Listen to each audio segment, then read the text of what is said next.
Cela pourrait signifier la fin du Monsterverse. Bienvenue à tous, c'est votre maire Alistair. Depuis 13 ans, nous avons connu des événements majeurs, de Godzilla au Nouvel Empire, avec le Monsterverse développé par Legendary et distribué par Warner Bros. La franchise a connu un immense succès au box-office, générant plus de 2 milliards de dollars dans le monde grâce à sa longue exploitation en salle. Avec le Nouvel Empire, qui est le film le plus rentable de la série, l'avenir semblait prometteur avec Godzilla X Kong. Supernova s'annonce comme le plus grand film du Monsterverse, avec un nouveau réalisateur promettant plus de drame, d'action de monstres et même le GOAT. Les fans de Sam Neill attendent de voir jusqu'où ira la franchise, même après Supernova et Monarch. Mais certaines nouvelles ont été publiées, remettant en question tout ce pourquoi les fans s'enthousiasmaient depuis. Netflix a racheté Warner Bros. Pour la somme colossale de 82 milliards de dollars, ce qui signifie que Netflix détient désormais les droits de distribution du Monsterverse. Cela pourrait tout changer. Maintenant, je n'essaie pas d'être alarmiste, alors souvenez-vous, ce ne sont pas des choses que je souhaite voir arriver. Ce sont simplement des observations sur les conséquences potentielles de ce rachat d'un point de vue commercial. Rien n'est confirmé. Pour une vision positive, restez jusqu'à la fin. Pour l'instant, voyons d'abord comment cela pourrait nuire au Monsterverse avant d'expliquer ses implications. N'oubliez pas de vous abonner et d'écraser le bouton de notification. 64% d'entre vous ne sont pas abonnés, alors si vous en faites partie, allez-y, sinon Godzilla viendra vous chercher. Oui, il n'y a pas si longtemps, Netflix a racheté Warner Bros. Et les choses sont sur le point de changer. À ceux qui pensent que cela restera sans effet, on n'achète pas une entreprise pour près de 100 milliards de dollars sans vouloir en profiter. Plusieurs scénarios existent. Maintenant, évidemment, Warner Bros. Détient les droits de distribution du Monsterverse et choisit la sortie en Occident, parfois malgré Legendary. Vous rappelez-vous leur colère pour la sortie numérique simultanée de Godzilla vs Kong ? Netflix détient désormais Warner Bros., ce qui leur permet de bloquer les décisions sur la sortie du Monsterverse et d'ajuster les stratégies pour les actionnaires. Cela pourrait se manifester de différentes manières. Des rumeurs ont fuité, affirmant que Netflix prévoit une nouvelle stratégie, ce qui signifierait que les films ne resteraient en salle que pendant 17 jours, c'est un peu plus de 2 semaines. Après une courte sortie au cinéma, leurs films arriveraient directement sur Netflix, offrant ainsi aux abonnés un accès numérique anticipé. Savoir qu'une sortie numérique suit de près la sortie du film nuirait sûrement aux ventes au box-office. Après avoir étudié les précédentes sorties cinéma de Netflix, il est probable que ce soit limité. Ne pas profiter des écrans premium comme IMAX, Dolby ou ScreenX, qui sont parmi les plus utilisés pour les films d'action spectaculaires comme Godzilla et Kong, priverait le film de millions de recettes potentielles au box-office. Cependant, ce coup soudain porté aux performances au box-office pourrait entraîner une annulation plus précoce du Monsterverse. Le président-directeur général de Netflix, Ted Sarandos, a promis une sortie en salle de 45 jours pour les films Warner Bros. Après l'acquisition. Cela équivaut à un peu plus de 6 semaines, une nette amélioration par rapport aux chiffres précédents. Certains estiment que ces déclarations visent à bloquer le rachat de Paramount et à rassurer avec des promesses vides. Les films génèrent l'essentiel de leurs recettes à ce moment-là. Godzilla, X Kong et le Nouveau Empire ont gagné seulement quelques millions de plus après, mais ces gains aident les films à atteindre de nouveaux sommets. Le Nouveau Empire n'aurait pas été le film le plus rentable du Monsterverse sans cette durée d'exploitation, ce qui aura sûrement un impact. Une autre possibilité serait que le Monsterverse devienne simplement une série exclusive à Netflix, en sautant complètement la sortie en salle. Ce n'est pas impossible, puisqu'ils ont déjà lancé de grosses productions comme The Electric State uniquement sur leur plateforme de streaming.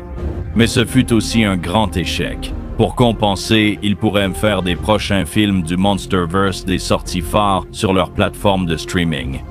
Ce serait vraiment décevant puisque les films Godzilla sont faits pour être vus sur les plus grands écrans possibles, donc les transformer en simple sortie directement en streaming serait un vrai coup dur. Sauf si c'est déjà annulé. On connaît tous Netflix. Ils arrêtent fréquemment des séries ou suites trop tôt car elles n'ont pas satisfait les actionnaires. Et même si le Monsterverse fonctionne bien et génère des bénéfices, il n'impressionne personne par ses résultats. Et maintenant, Netflix semble vouloir tirer profit des sorties de Warner Bros. Cela signifie que les bénéfices sont dilués. Netflix pourrait donc retirer son financement, poussant Legendary à chercher d'autres fonds ou à annuler ses projets. Netflix utilise cet argent pour financer des films moins risqués, mais cette option est peu probable car le Monsterverse est rentable, surtout grâce aux ventes de jouets et produits dérivés.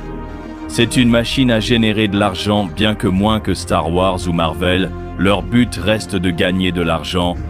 Et les 4 plus grands noms qu'ils possèdent maintenant sont Harry Potter, Dune, DC et bien sûr le Monsterverse. Ces 4 grands noms sont la raison pour laquelle Warner Bros.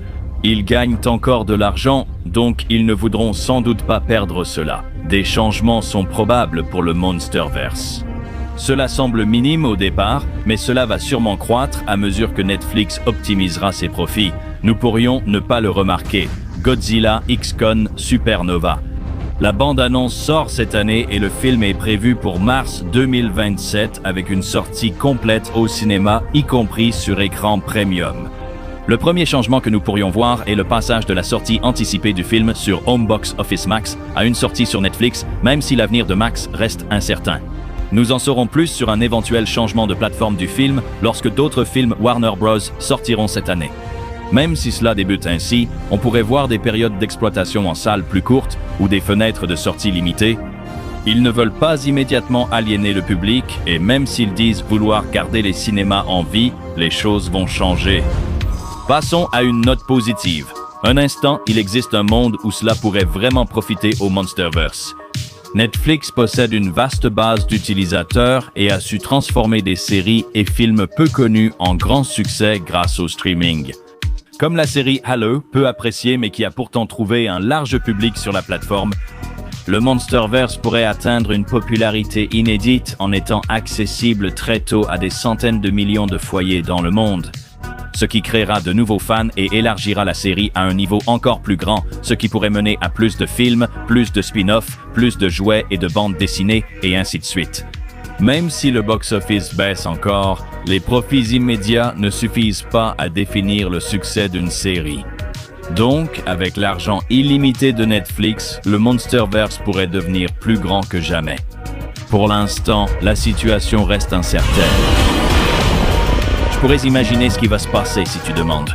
Les services de streaming évoluent, les fenêtres de diffusion se raccourcissent, mais Netflix sait que le Monsterverse est rentable, surtout sur les grands écrans.